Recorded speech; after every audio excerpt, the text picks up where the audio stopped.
The ballroom glittered like 1,000 stars had fallen from the sky and decided to land on crystal chandeliers and champagne flutes. Debbie Palmer stood at the entrance, her burgundy gown hugging her curves like it was made for her because it was. She'd saved for months to afford it, not for this night, but for herself.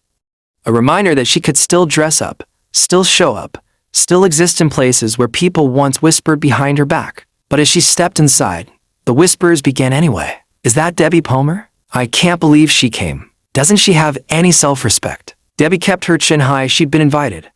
The invitation had arrived in her mailbox with gold lettering and her full name.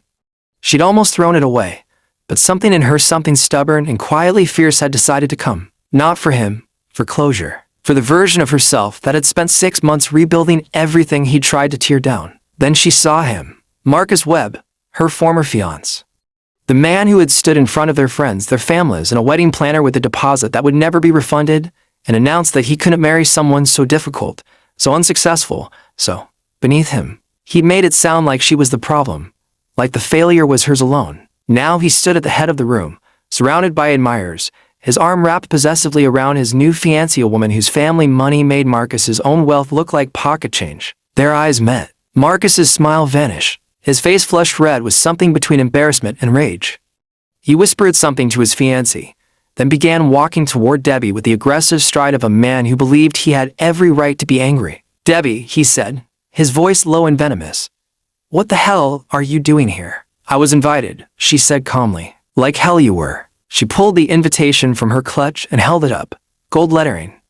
"Your fiancé's name, mine. Looks pretty official to me." Marcus snatched it from her hands, ripped it in half, and dropped the pieces on the marble floor. "You're not welcome here," he said, loud enough for nearby guests to hear. "Everyone knows what you did. Everyone knows why I left.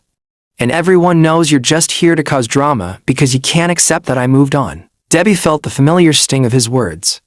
The same sting she'd felt 6 months ago when he told her she wasn't good enough. The same sting she'd felt when mutual friends stopped returning her calls.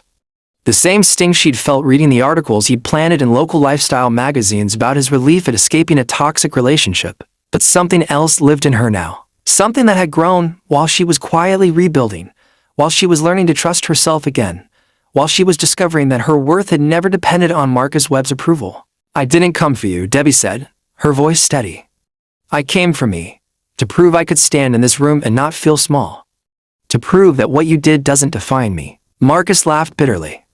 "You can't even afford the dress you're wearing." Security. The guards began moving toward Debbie. "Remove her," Marcus ordered. "She's trespassing." The room went quiet.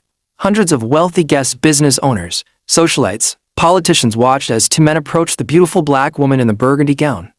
Some looked embarrassed, others looked amused, a few looked away. Debbie refused to move. She wouldn't give Marcus the satisfaction of seeing her run. She wouldn't beg. She wouldn't cry. If they wanted to drag her out, they'd have to drag her out. Then the temperature in the room changed. It was subtle at first. A shift in the air. A ripple through the crowd. People near the head table suddenly stopped talking.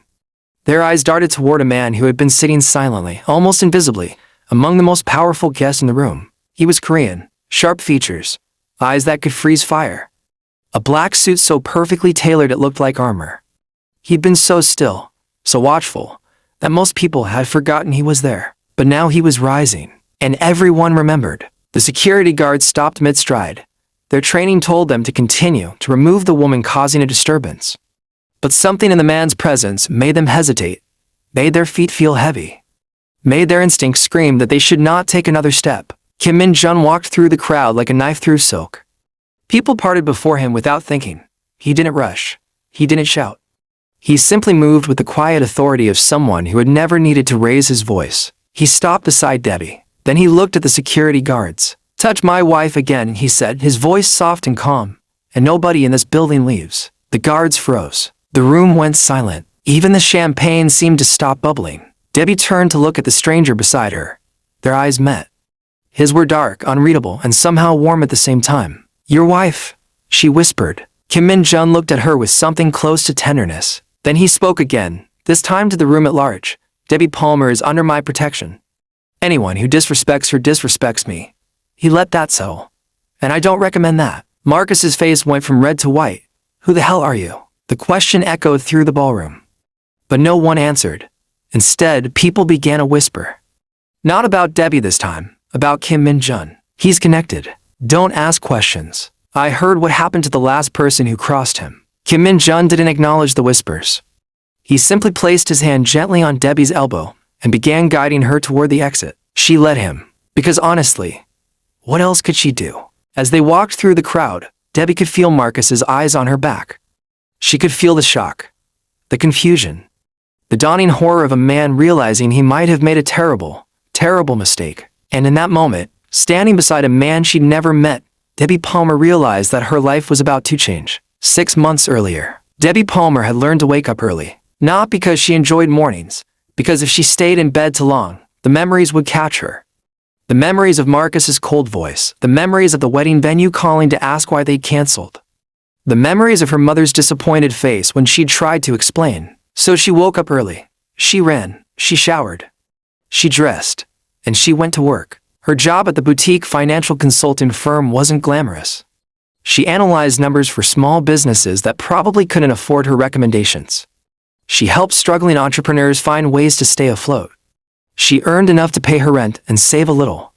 Nothing like the luxury Marcus had promised, but the work was honest, and it mattered. You're doing good work, her boss, Mrs. Patterson, told her during a review. Your clients trust you. Keep that up. Debbie smiled.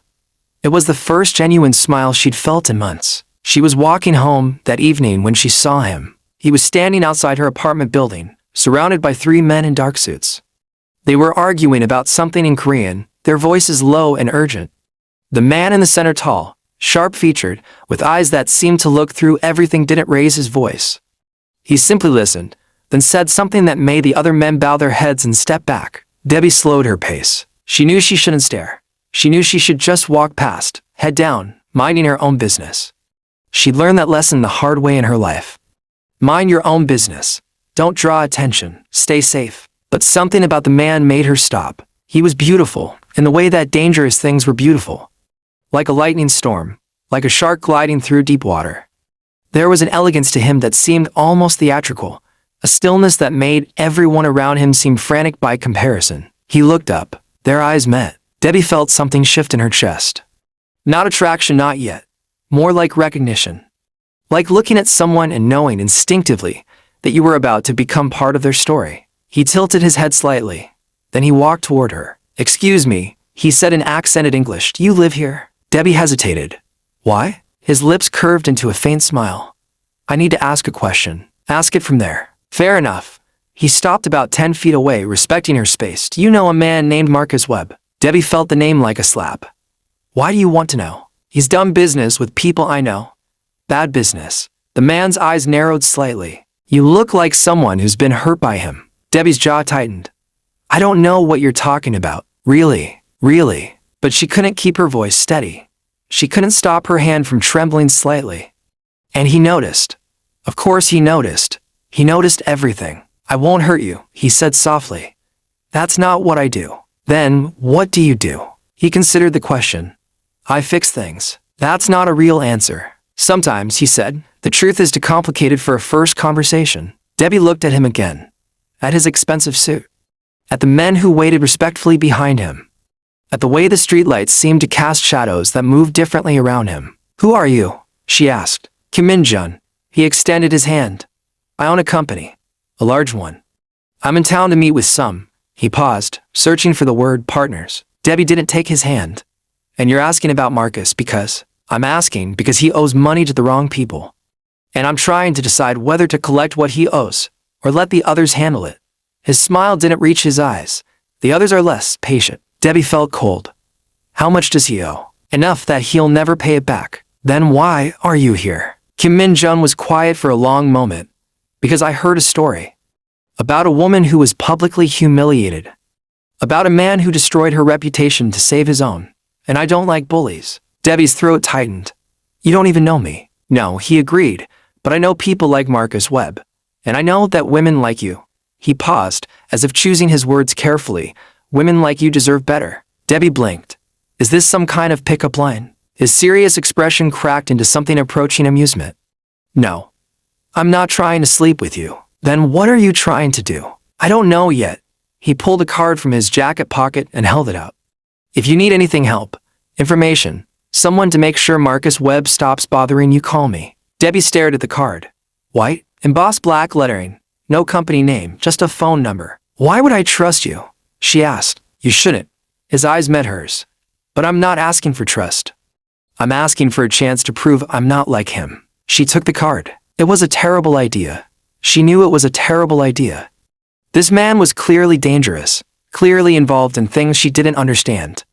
Clearly someone who operated in shadows she had no business entering. But something in his eyes reminded her of the reflection she saw in her mirror every morning. The reflection of someone who was learning to stop being afraid. 2 weeks passed. Debbie didn't call Kim Min-jun. She thought about it. She stared at his card while eating breakfast, while walking to work, while lying in bed trying to sleep. But she didn't call. She didn't need his help. She decided that. Marcus wasn't in her life anymore. He moved on to his rich new fiancé, and he'd stopped spreading rumors about Debbie, at least, as far as she could tell. His silence was the closest thing to peace she'd had in months. Then she discovered he'd stolen her business idea. Debbie had been working on a financial model for a small tech startup.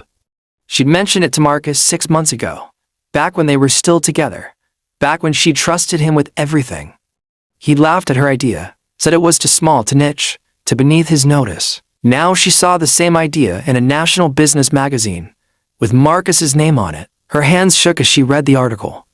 He'd taken every detail, the projections, the market analysis, the unique selling proposition, everything she'd poured her soul into, and he claimed it as his own. She called the startup founder to warn him. I already signed with Marcus, the founder said coldly. And I've heard the rumors about you. You're just bitter because he left you. He stole my work. Prove it. Debbie hung up. She sat in her tiny apartment, surrounded by her modest furniture, her carefully organized files, her framed photos of family and friends who still believed in her. And she felt the familiar weight of injustice pressing down on her chest. She couldn't prove it. She'd never written down her ideas because Marcus had convinced her she was too disorganized, too scatterbrained to do things properly. She trusted him. She trusted him with everything, and he'd stolen it all. Debbie reached for her phone. Then she stopped. No, she wouldn't call him. She wouldn't be the woman who needed a powerful man to solve her problems. She'd handle this herself. She called the lawyer instead. The lawyer listened to her story, asked a few questions, and then sighed. You don't have a case. Without documentation, without witnesses, without... I know. Debbie closed her eyes.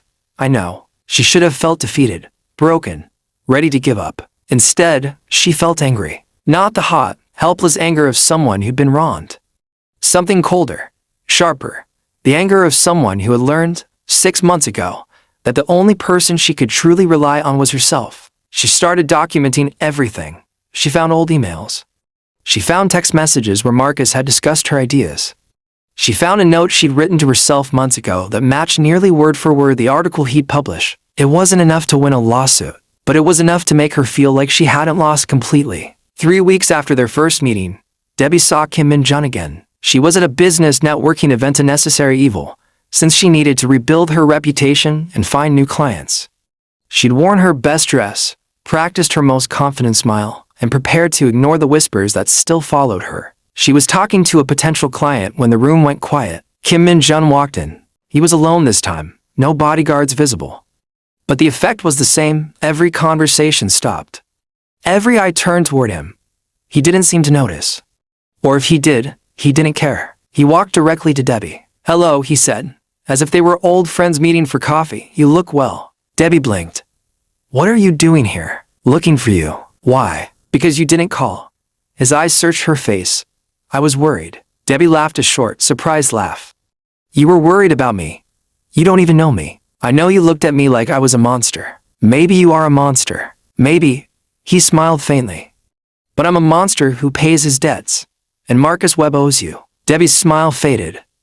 How do you know about that? I have sources. More mysterious answers. I don't owe you explanations. His voice was calm, but not cold. Not yet, but I can help you, if you let me. Debbie studied him. The expensive suit, the watch that cost more than her rent for the next 5 years, the way people were pretending not to stare. Everything about him screamed power and danger, but his eyes looked almost kind. Why? She asked. Why do you care about me? Kim Min-jun was quiet for a long moment. Because you looked at me, he said finally, the way I looked at myself in the mirror when I was young. Like you were tired of being afraid. Debbie's throat tightened. You don't know anything about me. I know you didn't beg when Marcus humiliated you. His voice was soft. I know you didn't try to destroy his reputation in return. I know you could have used the information you have to hurt him, and you chose not to. How do you know all that? I pay attention. Debbie looked down at her hands. I didn't go public with what he did because it wouldn't change anything. People who want to believe him will still believe him. People who want to believe me already do. That's a wise perspective. Or a cowardly one. No. His voice was firm. Courage isn't always about fighting. Sometimes it's about choosing not to fight when fighting would destroy you. Debbie looked up. Is that why you're here? To give me inspirational advice. He smiled. I'm here because I want to know you better. Why? Because you're interesting. He paused. And I've met very few interesting people in my life. Their conversations became a habit. Coffee in quiet cafes. Walks through parks where no one would overhear them. Long phone calls late at night when neither of them could sleep. Debbie learned that Kim Min-jung was 34, had been in business since he was 17, and had never married. He learned that Debbie loved classical music, hated olives, and had a cat named Colonel Mustard. I'm not a businessman, he admitted one evening when they'd been talking for hours. I mean, I do own businesses, but that's not really what I do. Debbie frowned. Then what do you do?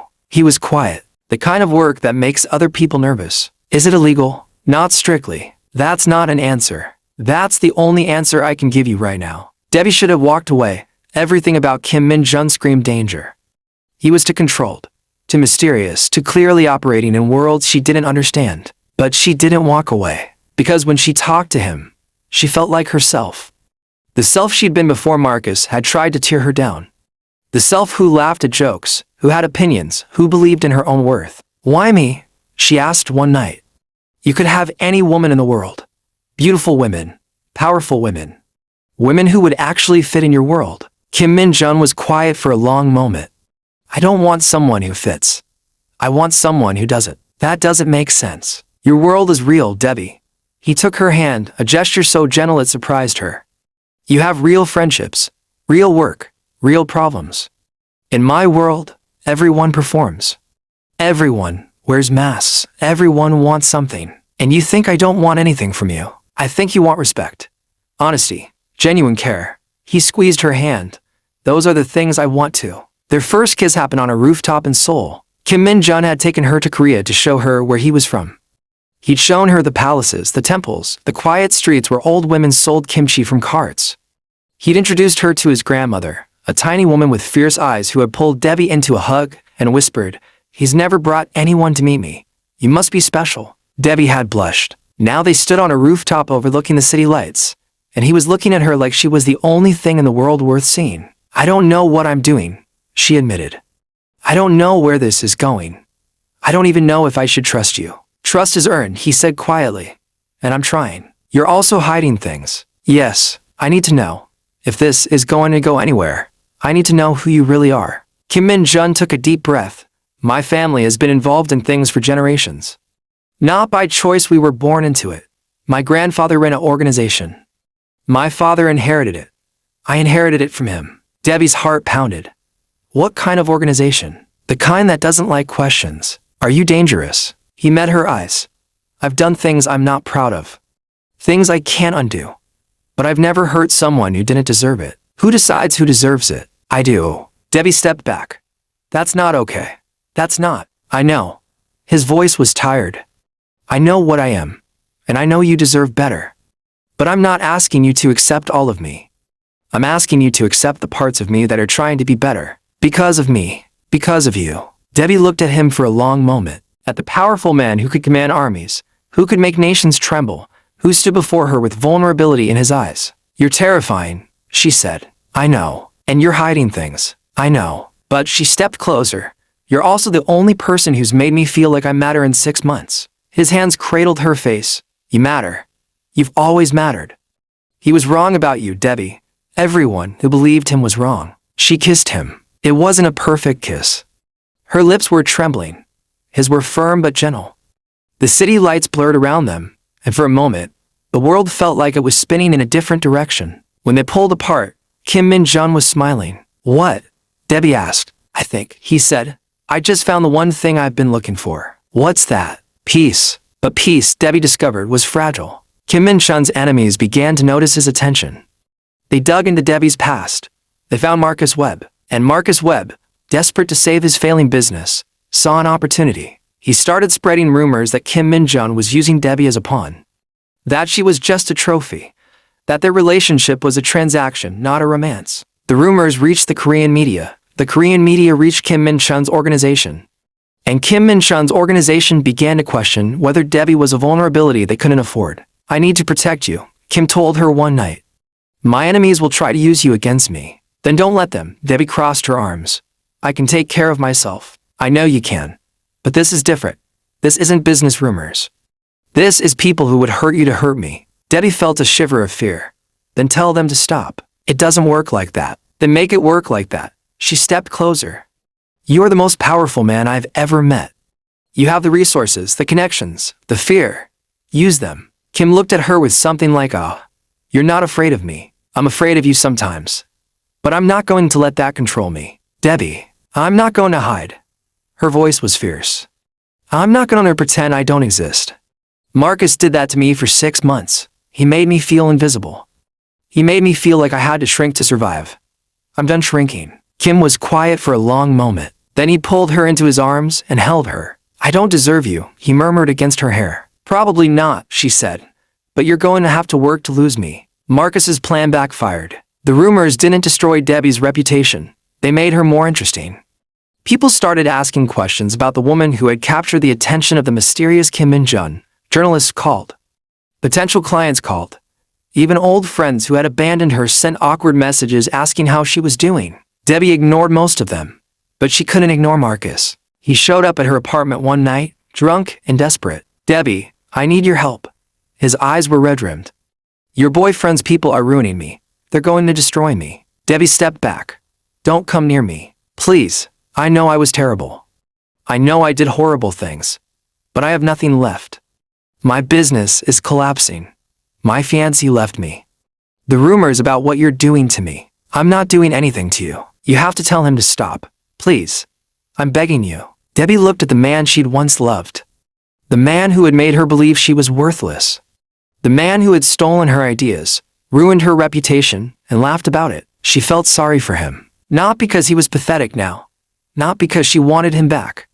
But because she realized, in that moment, that he'd always been pathetic. He'd always been insecure. He'd always been weak. She'd just been too blinded by love to see it. You made your choices, she said calmly. Every single one of them. You chose to humiliate me. You chose to steal from me. You chose to destroy my reputation. I was scared, he whined. I was scared of losing everything. So, you took everything from me instead. Marcus was crying now. Ugly, desperate tears. I was wrong. I was so wrong. Please, Debbie, please help me. No. The word hung in the air. Simple. Unshakable. You made a choice, Marcus. I'm making mine. What are you going to do? Nothing. Debbie smiled. I'm going to do nothing. And that's more than you deserve. Marcus didn't know that Kim Min-chun had been standing in the shadows the entire time. He'd followed Marcus to Debbie's apartment. He'd been ready to intervene if necessary. He'd been ready to do whatever it took to protect her. Instead, he'd watched her handle it herself, and he'd felt something shift in his chest. The next day, Kim Min-chun asked Debbie to marry him. It wasn't a grand proposal. No orchestra. No fireworks. Just the two of them, sitting in her small apartment, Colonel Mustard curled up on her lap. I want to marry you, he said simply. I know I'm not a good man. I know I've done terrible things. But I want to be better for you. I want to be the man you deserve. Debbie stared at him. This is insane. I know. We've only known each other for a few months. I know. I don't even know your whole name. You know my heart. He took her hand. And I know yours. That's enough. Debbie thought about Marcus, about how long she'd waited for him to propose, about how excited she'd been when he'd finally asked, about how she believed with all her heart that he was the one. Then she thought about Kim Min-chun, the dangerous man who made her feel safe, the powerful man who made her feel strong, the mysterious man who'd been more honest with her than anyone else in her life. Yes, she whispered. He kissed her, and for the first time in her life, Debbie felt like everything was exactly where it was supposed to be. But there were still debts to collect. Marcus's business collapsed completely. His reputation was destroyed. Every article he published, every lie he told, every stolen idea was exposed. His fiancée left him. His investors abandoned him. His friends disappeared. He was left alone. And Kim Min-jun didn't have to lift a finger. Debbie's invitation to Marcus's engagement party arrived 3 months after her quiet wedding ceremony in Seoul. She hadn't asked for it. She hadn't expected it. But it arrived with gold lettering in her full name, and something in her decided to accept. Not for revenge. For closure. She wanted to see the man who had tried to destroy her. She wanted to stand in the same room where people had whispered about her worth. She wanted to prove to herself that she'd moved beyond his reach. Kim Min-jun had initially refused to let her go. His family is connected, he'd said. People like him hold grudges. Let them hold their grudges. Debbie had been calm. I'm not going to live my life hiding from people who don't matter, he'd argued. She'd argued back. And finally, he'd agreed on one condition. He would come as her date, not as Kim Min-jun, the feared organization leader. Just as her husband. Just as the man who loved her. The ballroom glittered. Debbie stood at the entrance in her burgundy gown, and for a moment, she was transported back to the night 6 months ago when Marcus had humiliated her. She remembered the whispers, the stares, the security guards marching toward her. But this time was different. This time, she wasn't alone. Kim Min-jun stood beside her, his hand on her elbow, his presence radiating quiet authority. He didn't need to speak. He didn't need to threaten. His existence was enough. Marcus saw them. His face went white, then red, then white again. He strode toward them, his fiancée trailing behind. What are you doing here? Debbie held up the invitation. I was invited. You were not? Kim Min-jun stepped forward. Check your guest list.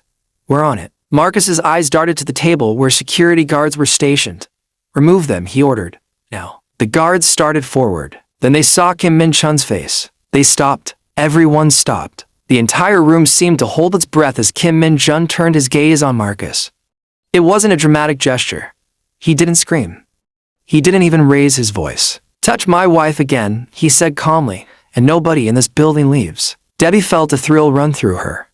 Not of fear. Not even of triumph. Something deeper. This man, this dangerous, mysterious, terrifying man, had just declared her off-limits to the entire world, and she loved him for it. But she didn't need him to fight her battles anymore. Marcus, she said, her voice clear and steady, I didn't come here to cause trouble. I came here to say goodbye. Goodbye? His voice cracked. You came to my engagement party to say goodbye? To the version of me that believed in you? She stepped closer. You tried to destroy me. You tried to make me believe I was worthless. And for a little while, it worked. I doubted myself. I doubted my value. I questioned whether I was good enough. She paused, letting her words sink in. But I'm done questioning myself. I know what I'm worth. And it's more than you could ever give me. Marcus was trembling now. You can't do this to me. Not here. Not in front of everyone. I'm not doing anything to you. Debbie smiled. I'm doing this for me. She turned to face the room full of guests. She recognized many of them, old friends, former colleagues, people who had believed Marcus's lies. 6 months ago, she said, loud enough for everyone to hear. This man told me I wasn't good enough. He said I was difficult, unsuccessful, unworthy of love, and a lot of you believed him. The room was dead silent, but the truth is, he was never good enough for me. He was never the prize. He was the price I paid to learn my own worth. Kim Min-jun stepped forward and took her hand. His fingers intertwined with hers, strong and warm. Debbie, he said softly, are you ready to go? She looked at him, at the man who had seen her at her worst and loved her anyway. At the man who'd never asked her to be anything other than herself. Yes, she said. I'm ready. They were walking toward the exit when Marcus called out. Wait, please. Debbie turned. Marcus was on his knees now, surrounded by the shocked silence of his guest. His engagement ring sparkled on his fiancée's finger as she stared at him with open disgust. Debbie, I was wrong. I was so wrong. Please forgive me. Debbie looked at him for a long moment. Then she did the one thing that hurt him more than anything she could have said. She didn't react. No anger. No pity. No satisfaction. Just a quiet, peaceful stillness. I don't hate you, she said finally. I don't even need to forgive you. Because you stopped mattering the moment I realized my worth. She took Kim Min-jun's hand and walked out of the ballroom. Behind her, she heard the whispers begin. Not about her this time. About Marcus Webb, the man who lost everything. The man who'd humiliated the wrong woman. The man who had no one to blame but himself. 1 year later, Debbie Palmer sat on the rooftop of Kim Min-chun's Seoul penthouse, watching the city lights flicker below. Colonel Mustard was curled up in her lap, purring contentedly. A glass of wine sat beside her. And her husband, the most feared man in 3 countries, was asleep inside, exhausted from a long day of business that he'd refused to discuss. She didn't ask anymore. She didn't need to. She'd learned over the past year that love wasn't about knowing everything. It wasn't about control or power or proving a point. It was about acceptance. About choosing to be with someone even when you didn't understand all of their choices. Kim Min-jun had changed. Not completely. He still had enemies, still had secrets, still operated in shadows she couldn't see. But he'd opened his heart to her. He trusted her with the parts of himself he'd never shown anyone else. And that was enough. The door opened behind her. Kim Min-jun stepped out, his hair rumpled, wearing a simple t-shirt and sweatpants. He looked nothing like the terrifying figure who commanded ballrooms and made men tremble. He looked like a man who loved her. "Can't sleep?" he asked, sitting beside her. Thinking. About what? Debbie was quiet for a moment. About how different things are now. A year ago, I was crying in a tiny apartment, convinced I'd never be happy again. And now, she smiled. Now I'm on a rooftop in Seoul, married to the most powerful man in Korea, with a cat who thinks he owns me. Kim laughed a rare, genuine sound. The cat does own you. He owns both of us. His hand found hers. Are you happy, Debbie? She turned to look at him, at the sharp features and dark eyes that had once seemed so intimidating. At the man who'd seen her broken, and had helped her become whole. I'm happy, she said. Not because of the money or the power or the revenge. I'm happy because you see me, the real me, and you love me anyway. Because of the real you, he corrected. Not despite it. They sat in comfortable silence, watching the city lights. Somewhere down below, someone was probably celebrating. Someone else was probably crying. The world went on, indifferent to their happiness. But Debbie didn't mind. She'd finally stopped measuring her worth through the opinions of people who didn't matter. She'd finally learned to stand on her own. And she'd found someone who respected her enough to let her. Thank you, she whispered. For what? For not saving me. He looked confused. What? Marcus always wanted to save me. He wanted to rescue me, control me, make me dependent on him. She squeezed his hand. You never did that. You just stood beside me. And that was enough. Kim Min-jun pressed a kiss to her forehead. You never needed saving. You just needed someone to remind you that you were worth loving. Debbie smiled. The city lights sparkled below them, and the woman who'd once been humiliated at her ex-fiance's engagement party finally felt at peace. If you enjoyed this story, please like, comment, and subscribe. Share it with someone who needs to hear that their worth doesn't depend on someone else's opinion. And tell us where you're watching from in the comments below. We read every single one. This story was created for entertainment purposes only. All characters, organizations, and events depicted are fictional.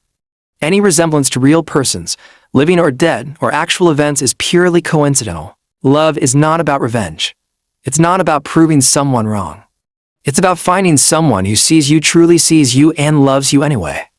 If you're still healing from someone who made you feel small, remember, your worth was never theirs to give, and it was never theirs to take away. See you in the next story.